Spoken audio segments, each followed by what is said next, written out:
Hello friends. Now in the previous session we have discussed various safety aspects in different types of industries like sugar industry, textile industry, chemical industry, etc. And now in this session we are going to discuss the safety aspects in a power distribution industry.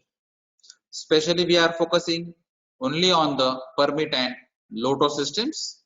So the contents for this presentation are introduction about the power industry, hazard in power distribution industry, hazard elimination and risk assessments, hazard elimination tools, permit and lotto systems, safety equipment in a power distribution industry, fire in a electrical circuit. So from this diagram, we can understand what exactly and how exactly this power is transmitted at our home. So from this power plant where power can be generated, so this power can be transmitted through the step up transformer and with the help of different types of towers. These transmission substations can be utilized for the transmission of this power from tower to the distribution substation, and then this distribution substation can again distribute this power with the help of different transformers, pole systems, wire system, etc. at our home. So this is the simple mechanism. We are not discussing the detail of all these mechanisms, matter of construction and then technicalities of this power distribution, but we are going to focus only on the hazards, how the hazards can be eliminated and what are the precautionary measures for the power industry. So the simple hazard is especially when we are talking about the wire systems, the pole systems and the wire distribution tower systems. So from this picture itself you can understand there are different hazards which are present in the power distribution industry. The different hazards are, that is, short circuit in overhead line, normally it is called as OH line. So the lines or the wires are overhead, that is why it is called as overhead lines. So there may be a chances of short circuits in the overhead lines due to some unsafe conditions. Sometimes the fire is catched in the transformer or the substation equipment as a current transformer and potential transformer and lightning arrestor. So there may be a chances of fire due to high voltage conditions, due to the unsafe conditions for triangle completion, that is fire triangle completions, because in the transformer, in the wires, different flammable equipments or flammable materials are used. Then electrocution or electrical shock is another hazard which is dangerous for the human being, and then falling from the height, because many times we have to work, we have to repair, we have to replace some of the electrical equipments like wires, insulators, etc. from the pole, and the pole height is uh, more than some feet. So normally if you observe, more than 20 feet poles are general in the power distribution industry, and that is why falling from the height is one of the hazard. Then live conductor snap is another hazard. So we have to take care about the live conduction, repairing maintenance work or some other works, because most of the line in the power distribution industries are high voltage line or medium voltage line.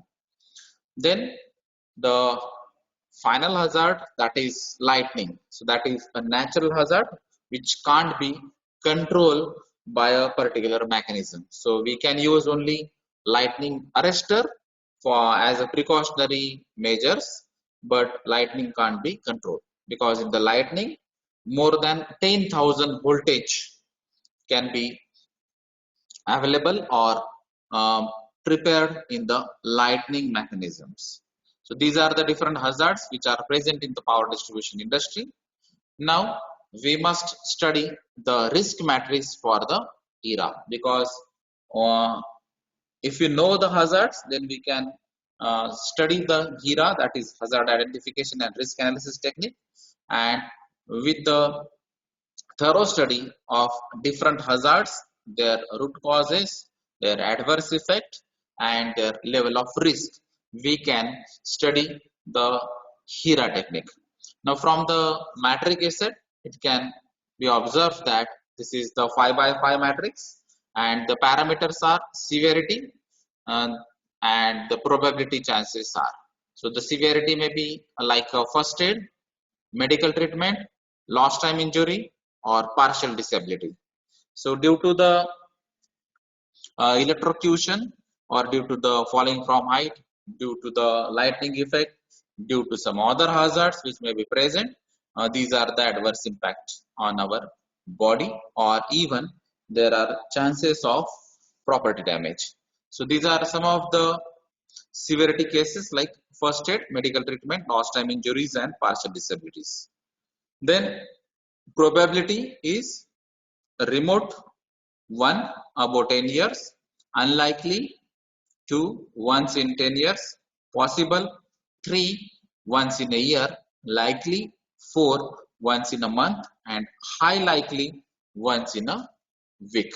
So first aid cases, there are 1, 2, 3, 4, 5 likewise chances, and from this color coding you can understand there are chances or high chances of this particular parameter, like lost time and partial disability chances high likely once in a week. So lost time injuries and partial disabilities number are more. So you can observe from this matrix itself that these number are 15 and 20 respectively for the lost time injuries and partial disability, high likely once in a week.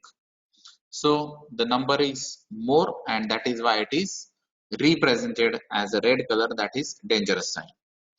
The first aid and medical treatment is normally not repeated, not occurred, then it is represented as a number 1.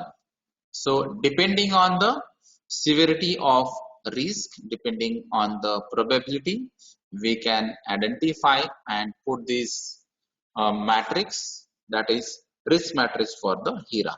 And on the basis of that, we have to try to convert this red color into yellow and then yellow color into green. It means we have to reduce the risk, or we have to reduce the repetition or the probability of these incidences. Then we can go for the hazard elimination tools. So there are different tools available in the industry, in the different rules and regulation, and in the different standards. So one of the commonest tool for the hazard elimination is the HERA technique. So that is called as hazard identification and risk assessment. So we already discussed about the hazards which are present in the power industry. So we have already identified the different types of hazards, and then we can go for the risk assessment. So the risk may be low risk, moderate risk, or high risk. The risk may be like a fatality, which is under the high risk assessment, and if it is low risk, then it can be ignored. So depending on the level of risk, depending on the hazards, their reputations, their numbers, we can go for the HERA. Then there is another tool that is called as HAZOP, that is hazard operability study. So whatever the hazard there, or hazardous chemicals, hazardous material, hazardous process, or hazardous techniques are there. So how to operate these hazardous material, hazardous process in a soft, safer way, that study is nothing but the HAZOP study. So we can also go for this HAZOP. Then JSE is one of the technique that is called as job safety analysis. So we have already discussed in detail in one of the video what exactly this JSE is. So we can split up a simple operation, process, or a mechanism in different steps. or in different fragments, and then we can focus step by step how to handle this step in a safer way. Then if it is okay, then we can proceed for the second, third, fourth and fifth step. So likewise, normally these 3 to 5 steps are there under job safety analysis. So whatever the job is available under this power industry, that job should be split up, and then we must focus step by step activity. So that is called as JSA activity. Then toolbox talk. So before starting any type of uh, process or procedure, so whatever the tools, whatever the instruments, whatever the procedures are there, that should be talked or discussed early in the morning normally, or before starting the actual work. So before starting your duty, we must discuss or talk related to the different tools, different process mechanism, etc. And if there is any incident or accident happen in on previous day or in the last week, that should be also discussed in that toolbox talk. So to avoid the repetition of the same incident or accident, we should go for the safe operating procedures. Then aspect impact analysis. So that is another tool. So whatever the aspects are there in the power industry or power distribution mechanisms, so what exactly the impact of that aspect, that is nothing but the aspect impact analysis.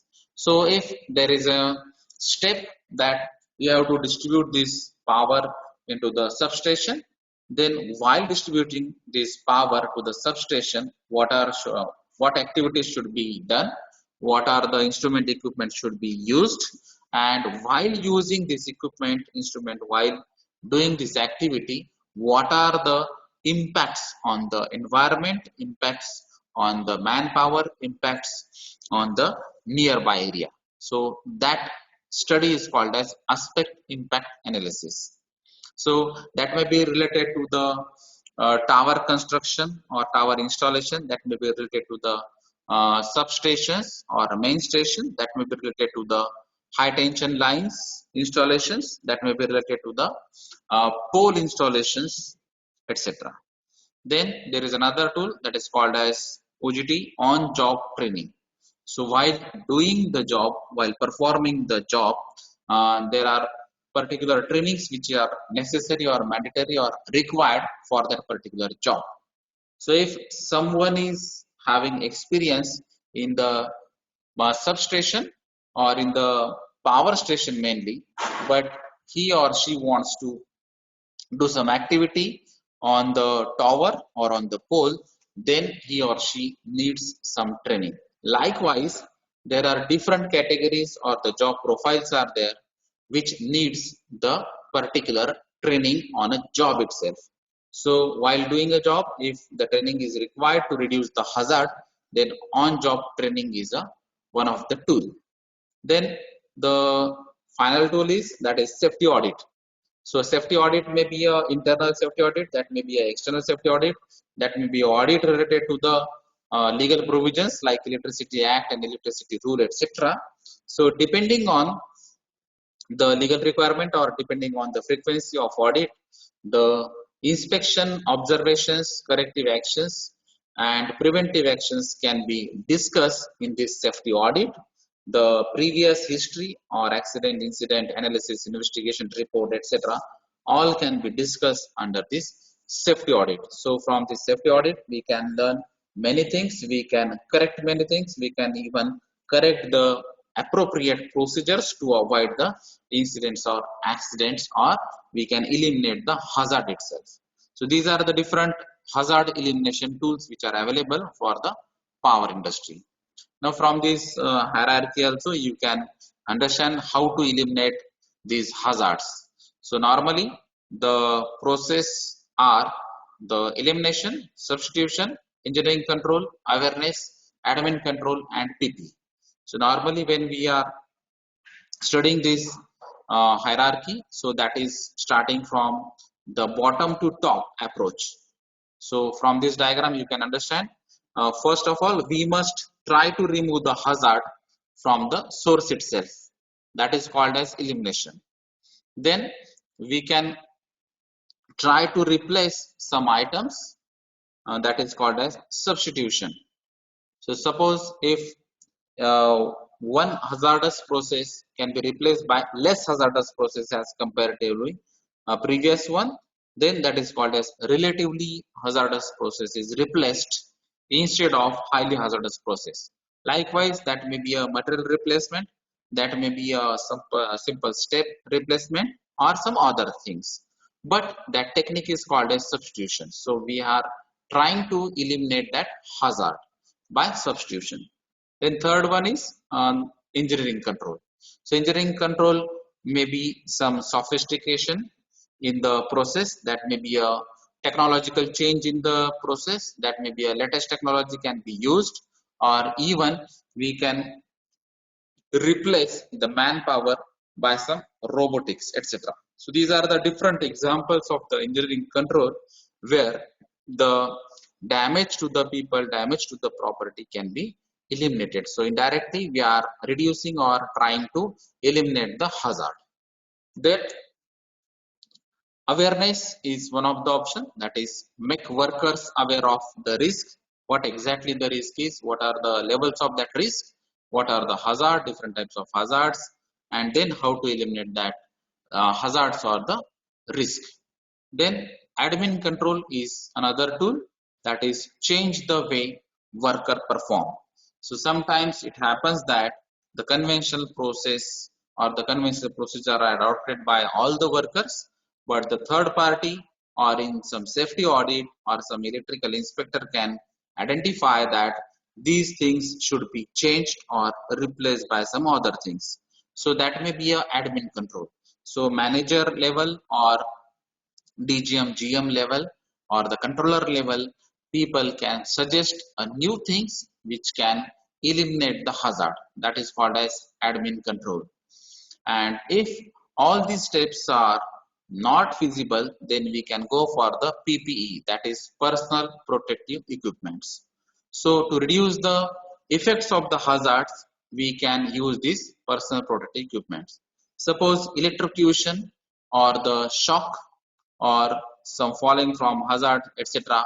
We can't eliminate these hazards, then we can go for the PPEs like shockproof gloves, shockproof soles, shockproof shoes, and then we can wear the helmets which are also shockproof, and then we can use some rubber materials to avoid the shocks, etc. So these are the uh, personal protective equipment. This is which is the secondary defense. It is called as, because normally we should go for the engineering controls, and if engineering control is not feasible, then and then only we must adopt the PPE. So this hierarchy should be followed by the people who are knowing about this hazard elimination tools hierarchy. Then hazard elimination and risk assessment procedures are available. So some procedure may be like SOP, that is called as standard operating procedure. Nowadays it is also called as safe operating procedure. Then OCP is also there, that is operational control procedure.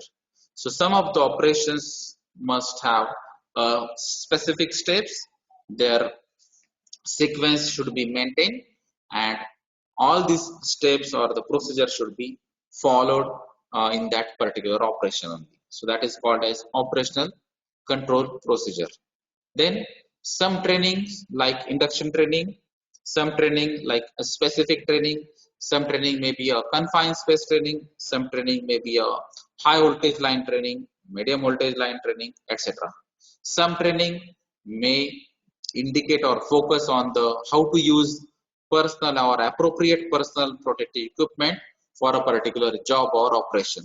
So likewise, there are various types of training which are needed in the power industry to eliminate the hazard or to reduce the risk. Then after observing or analyzing the different trainings, different procedures, there may be some gaps which can be filled by the managerial or administrative control people, or they can even plan some of the activities to fulfill these gaps. So that is also called as gap analysis and then corrective action.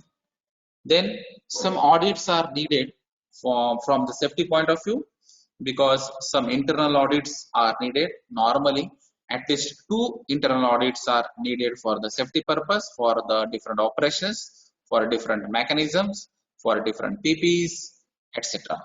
Then best operational and maintenance practices should be followed by each and every worker, because in these cases, especially when we are talking about the power industries, there are chances of fatalities due to the electrocution or the shocks, and sometimes there are major accidents can be happen due to the falling from height.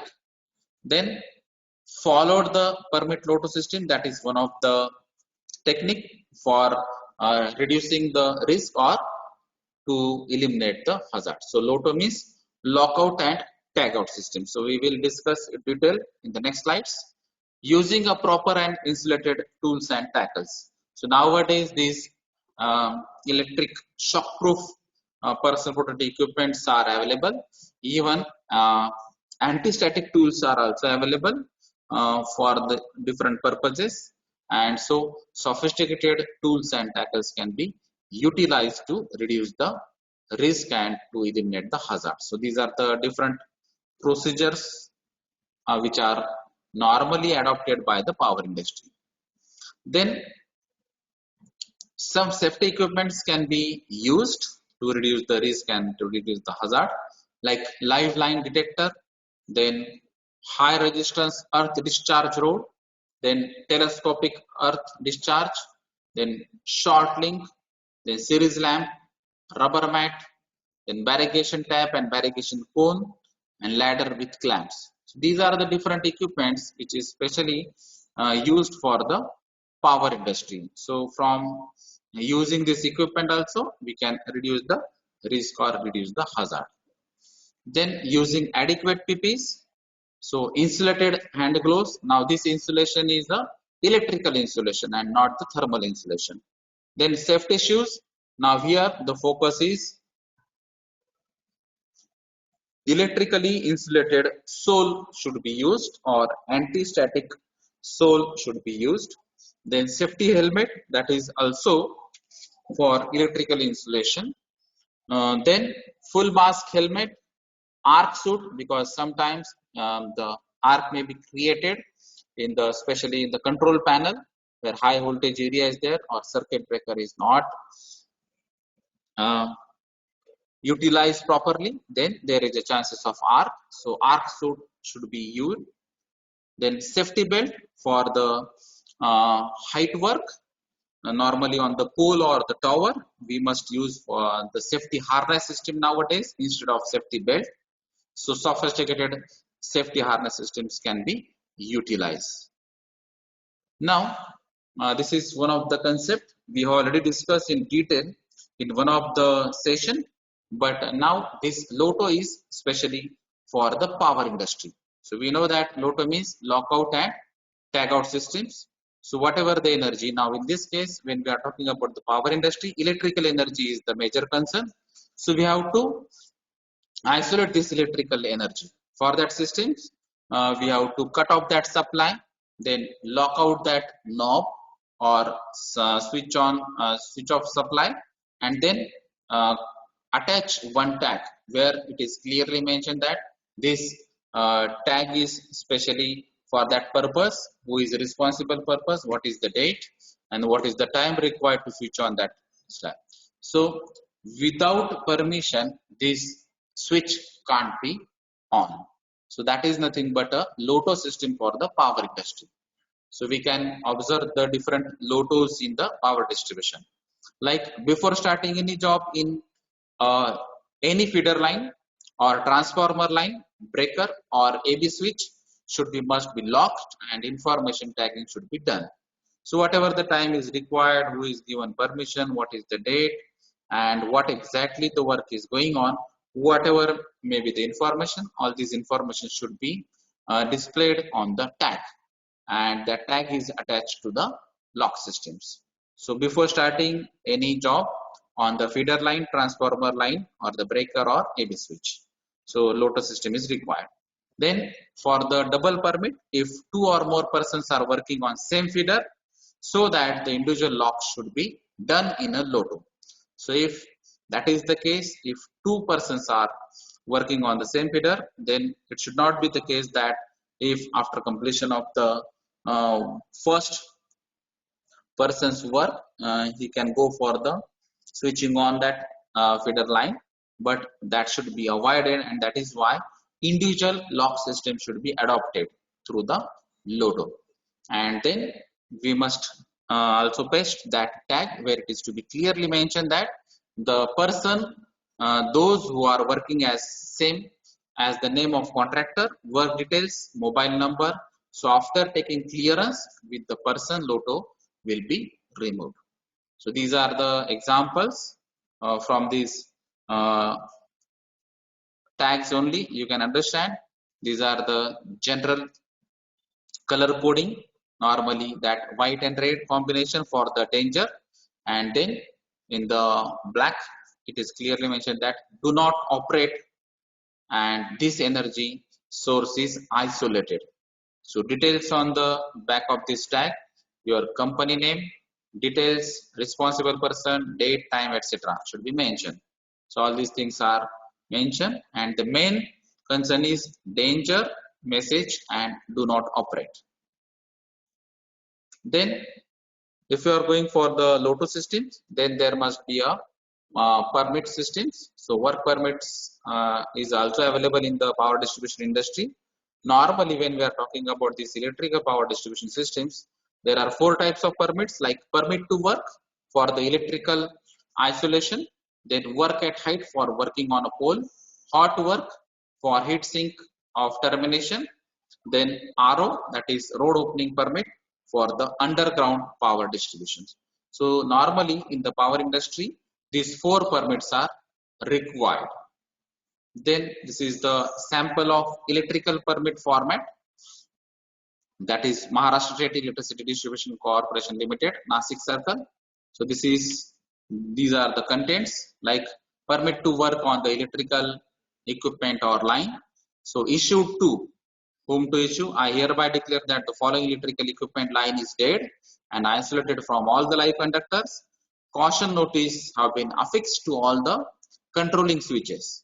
Here state exactly the electrical equipment line on which it is safe to work, and here state exactly at which points the electrical equipment line is connected to earth. So earthing bonding provisions, then safe to work provisions, the conditions, then caution notices, and all the electrical equipments are dead or the lines are dead. All these things are mentioned in this permit systems. So all other equipments lines are live. Here state any specific limits or instruction which the issues may like to add. So whoever the issuer or the signature authority, so signature, date and time should be mentioned here with the stamp and sign, and then here permit to work, that is in the original, and here it is in the duplicate. The same contents are here, so it is the duplicate copy, and here it is a original copy. So we can go for that if there is a necessity. Then on the another page, the same things are there in the original and duplicate. So this card, after being signed by a competent person, the work to proceed is to be handed to the authorized person in charge of the work and written by that person until the work is completed or stopped by the authorized persons. So competent person should be there, normally the signing authority, and he is going to give the responsibility to the authorized person. The electrical equipment mentioned here on must not be again made alive until this card has been signed and written by the person in charge of the work to the issuer of permit.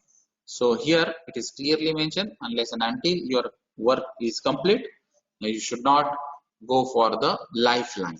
So Again here date, time, signature, designation and declaration by that card cancellation person is also mentioned. So in the original and in the duplicate. So this is one of the electrical permit format, and this is in the local language. So if the persons who are not knowing or not having the knowledge about the English language, then you can go for the local language. So in this case it is a Marathi language, but you can go for the Hindi language or some other languages.